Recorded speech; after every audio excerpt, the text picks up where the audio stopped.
Udalek udalitzeko mahai negoziatzailea deitua duen bezperarako, ELA eta LAB sindikatuek 2 ordutako lanuztea deitu dugu udalitzeko zein hortik kanpoko udaletako, hiriburuak eta udal handiak gehien bat, negoziazioetan udal langileek eskatzen ditugun aldarrikapenak maietara ekarri dezaten. 2 ordutako lanuzte honek 75 udal, baina gehiagotan mobilizazioa eragin du. Lanuztean udaletako zein udal erakunde publikoetako langileek parte hartu dugularik. Hemen mobilizatzen ari garen langileok tokiko administrazioei hauek gobernatzen dituzten alderdi politikoei zein eudeli exigitzen diogu mahai negoziatzaileetara edukiak orain ekartzeko. Soldata eta enpleguari dagozkion gaia hemen negoziatu behar direla aldarrikatzearekin batera. Udalerengoan urte asko daramagu lan baldintzak hobetuko dituen akordio integralik gabe eta mahai gehienak ez daude martxan.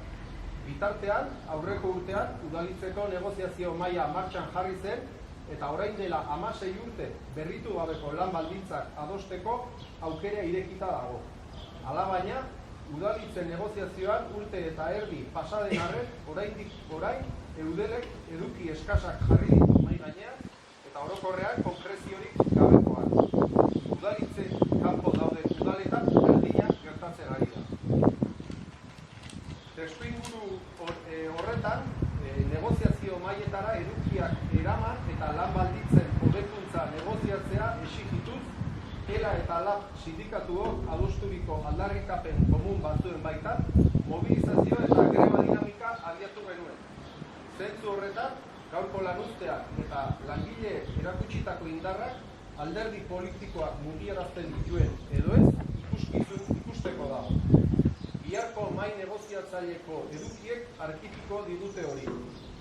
Langileon aldarrikapenak mahai gainera ekarri bitartean, langileok argi daukagu abiatu dugun borrokarekin jarraitu behar dugula. Eta horregatik, maiatzaren 14ean eta ekainaren 4ean egun osoko grebak burutuko ditugu EAeko udaletxe guztietan.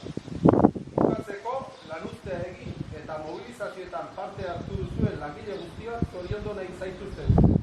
Gero eta gehiago gara, jarraitu dezagun lanean eta landu ditzagun maiatzaren 14ko eta ekainaren 4ko greba egunak.